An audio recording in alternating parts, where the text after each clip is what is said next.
How's everyone doing? This is going to be another What Didn't Make the Shelf video, and this is a video series where I show you movies and actually some vinyl this time in my collection that didn't make the shelf, aka the collection.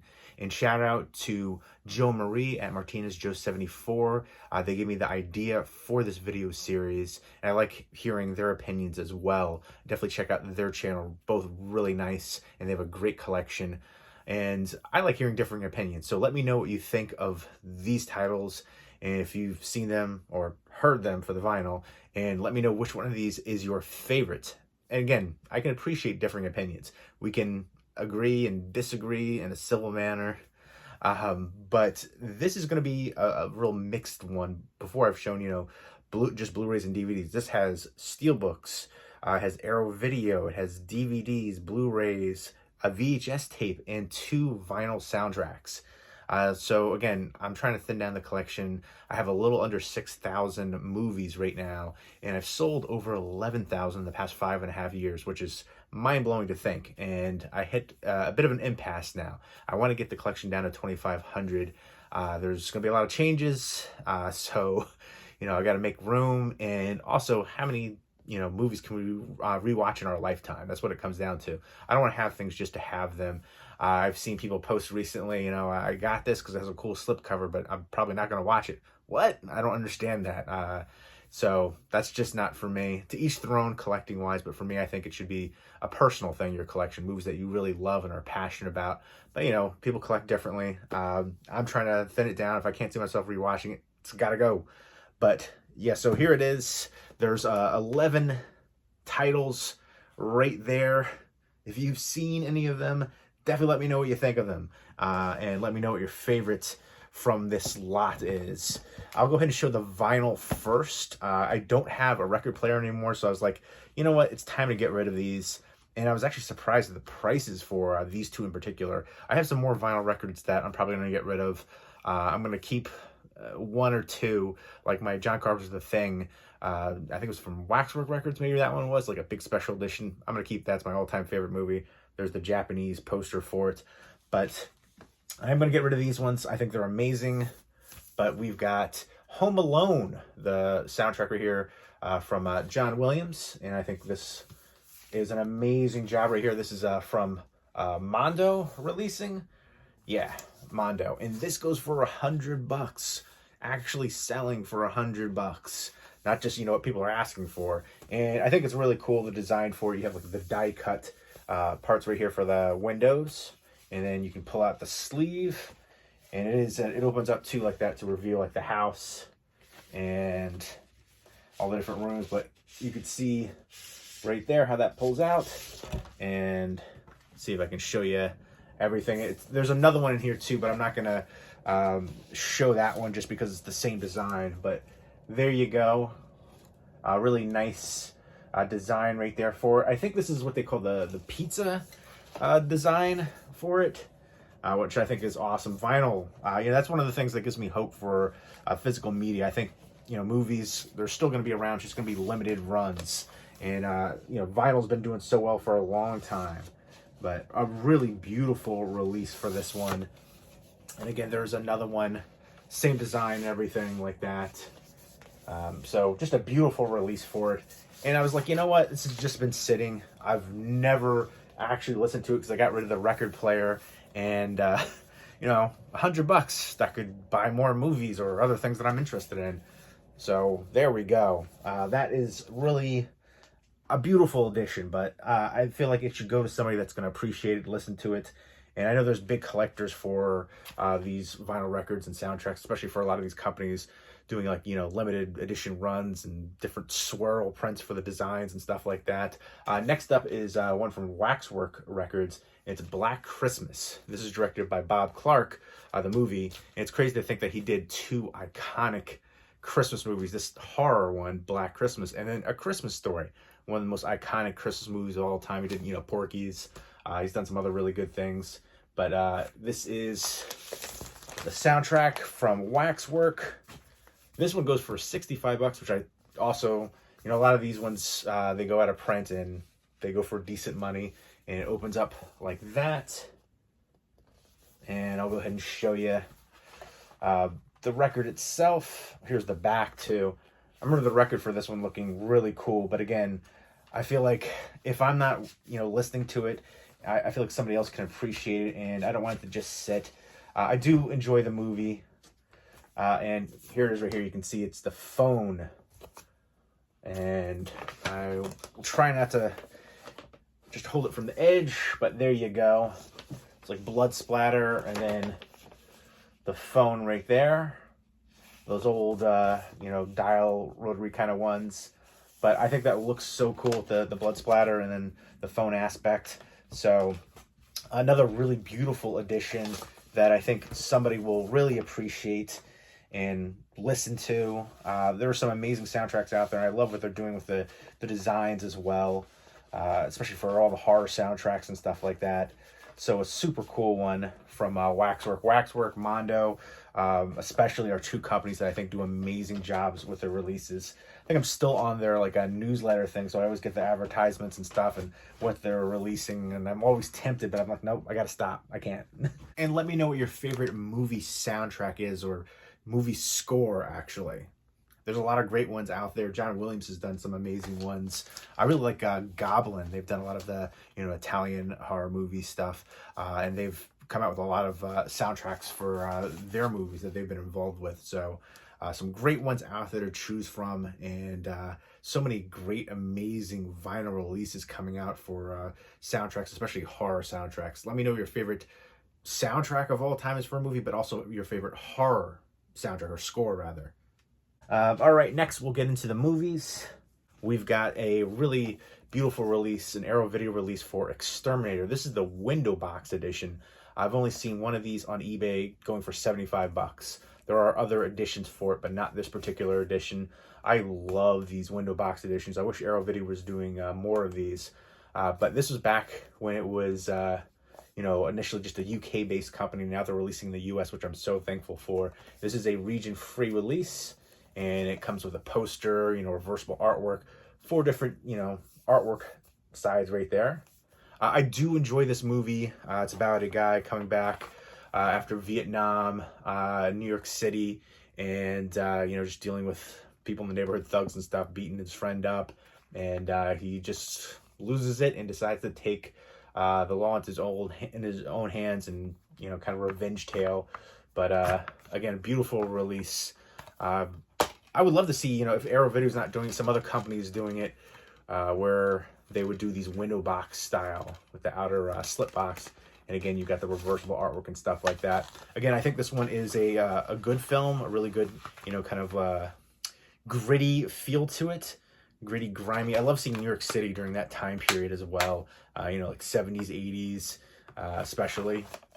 But yeah, again, even though I think it's a good movie, I just don't see myself rewatching. I feel like there's a lot of other, action movies and stuff that I'd be interested in watching before this one a lot more. So even though I like it, I got to get rid of it. Got to make some decisions. Again, this many movies, some tough choices for sure. It's not quite Sophie's choice, but... And then next up is I Joe Retaliation 3D Steelbook. This is actually probably better, in my opinion, than the first I Joe movie, but I do have the 4K release for it now, so I'm going to get rid of this one. And it is a nice steelbook. I like the artwork design. I kept all the stuff in the digital copy, wraparound J card, all that, and the discs right there. But I like the interior artwork a lot, and I think that's a nice added touch for steelbooks. I feel like if you're going to pay a premium cost for it, you're going to want some interior artwork, and this one isn't generic. I think it looks really cool.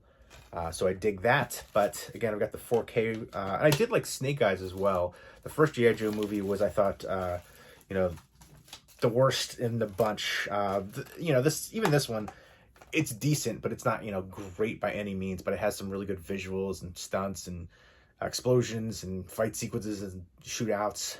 So I'll give it a pass. But my favorite I Joe movie is definitely the animated movie back in the day. So that one, I have the old Shout Factory release for it, with Don Johnson doing the voice in there. But yeah, I Joe Retaliation 3D Blu-Ray Steelbook. That's gotta go. Next up is the Total Recall remake Steelbook right here with Colin Farrell, Kate Beckinsale, and Jessica Biel. I like the people involved here. I just didn't think it was that great of a movie. I'd much rather watch the original Arnold Total Recall movie. It's decent, but not great for me. If you like sci-fi action and you really like these people, give it a chance. Check it out. It's not bad, but watching this makes me want to watch the original. Some modernized take, especially visuals, but doesn't hold a candle. Next up, we've got Expendables 2. This is a Canadian Steelbook release. You may think the back artwork with just the actors involved, seeing their names, kind of generic, but the interior artwork is awesome. Here's the disc, but I love this like Last Supper style artwork with the whole cast. I think that looks really cool, but I've got the 4K for it, so this one's gotta go. I do like the Expendables movies. It's just action overload over the top with all the different stars in there, and it's kind of awesome to see them all together in these movies. Let me know what your favorite modern action movie is. For me, it's the Raid movies, hands down. The first Raid is my favorite. I did like the movie Nobody. I thought that was really excellent. The John Wick movies get a lot of love, but I'll take the Raid movies and Nobody over them. But there we go, Expendables 2. Next up, this one. This one's a straight up stinker. Hell Ride. And I was really excited for this one. I like motorcycle movies. I love Sons of Anarchy, one of my favorite TV shows. Quentin Tarantino presents. I guess he was a producer on here. But it's written and directed by Larry Bishop, and he's also the lead actor here. And I think that was one of the biggest detractions for this movie.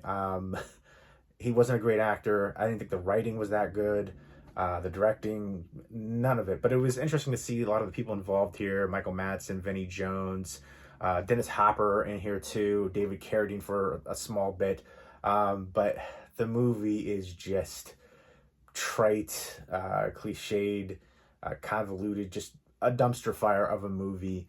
And the special features, it just felt like he's kind of like patting himself on the back in some of it, and making of, and with Larry Bishop. And I will say, there's some hot chicks in here, some nice bikes, and a couple good shootout scenes, but overall it's terrible. One of the worst biker movies I think I've ever seen. I've seen a bunch, actually.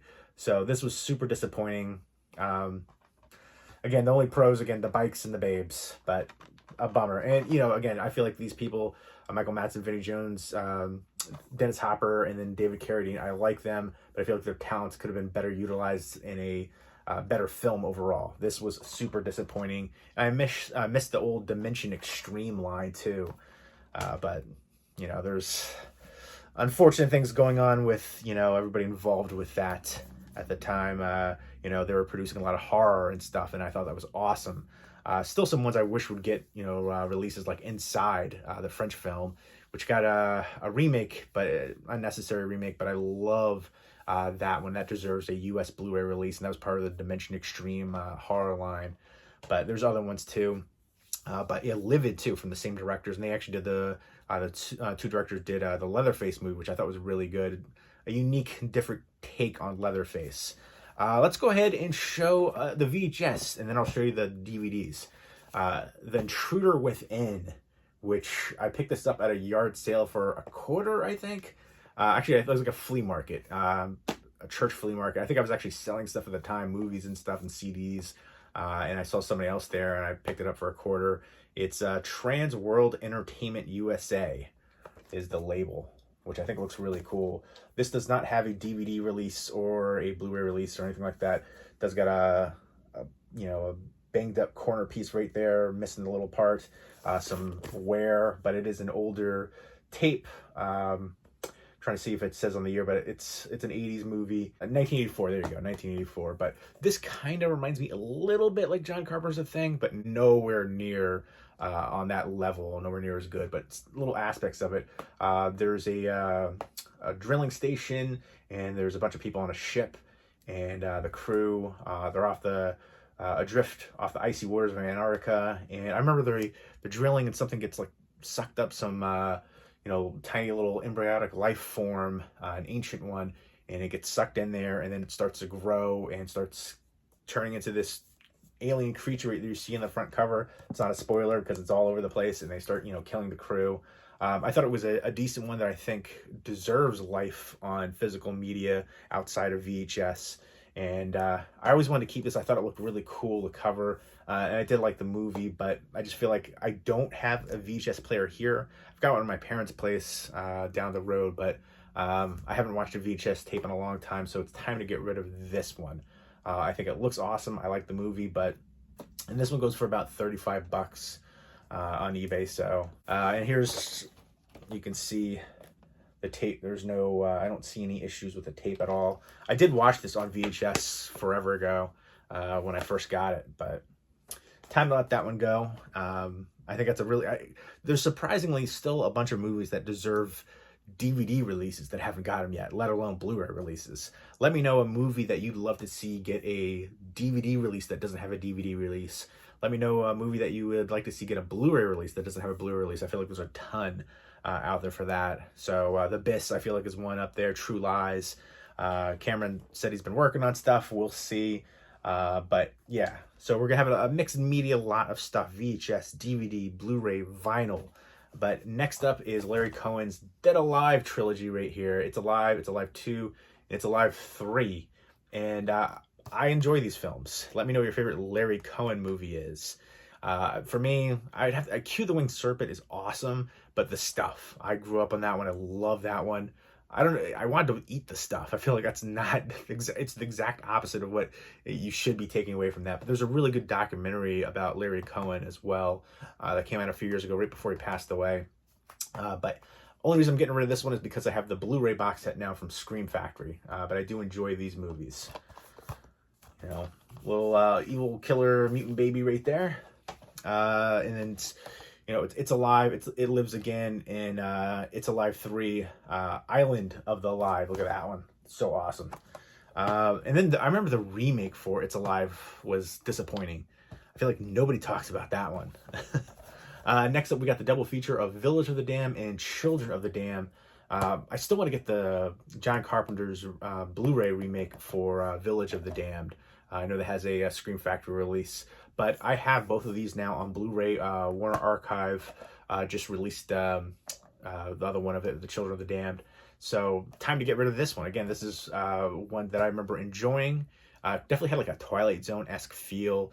These kids in this small village, and having kind of like I think it was like somewhat telekinetic powers, and spooking out all the adults and stuff, and they couldn't find out why, how these women got pregnant, how all these kids came about, essentially. Again, another one where I enjoy the films, but I got the Blu-ray, so got to get rid of that. There's a few ones where I kind of keep some of like my all-time favorite movies or films that I've collected, where I keep multiple editions of, and I got to stop doing that. Let me know if there's any movies that you collect multiple editions of. Last but not least is another one that I think is a good film, but I just don't know if I'm going to revisit it. I love, murder mysteries, Dateline 2020, all those kind of things like that. But this one is called Sudden Fury, A Family Torn Apart. This might have been a made-for-TV movie. I can't 100% remember, but it has Neil Patrick Harris and Johnny Galecki in here, and it's basically about, a kid who, murders his parents, and then they, suspect the wrong son, and I feel like I really like that aspect. I thought it was good acting from both Neil Patrick Harris and Johnny Galecki. And there's like another little brother in here too that's, trying to tell them certain things, the police, and, they figure things out. It's based on a true story. Again, I think it's a good movie, but I don't know. I don't know if I'm going to rewatch it. So if I'm debating about it, it's got to go. So there you go. Let me know what your favorite Steelbook is that you have in your collection too. But there we go. We've got 11 pickups: vinyl, VHS, Blu-ray, DVD, Arrow Video, some out of print stuff. The Exterminator's out of print in the window box edition. Again, there are other editions of it, but that particular one, and then the vinyl ones as well. So let me know what you think of these, if you've seen any of them, if you've heard the soundtracks. And which one of these is your favorite as well. And look forward to more of these what didn't make the shelf videos coming up soon, because it's cathartic and it helps me, trim down the collection. So every day I'm going through, trying to pick out 1, 2 to I get like a stack like that, and then I'll make a video of it. And you guys seem to enjoy these ones too. And so far, all of these are available for sale if you want. Because I'm really, at this point, there's not many things I'm looking to do trades for. So predominantly looking to sell these. So I remember when I first did the video for the very first one of these, I didn't really think about that. I was getting a bunch of messages asking for certain titles. So yes, right now everything is available. So if you're interested, just leave a comment down below or message me on Instagram. And I hope everybody's doing well. Take care.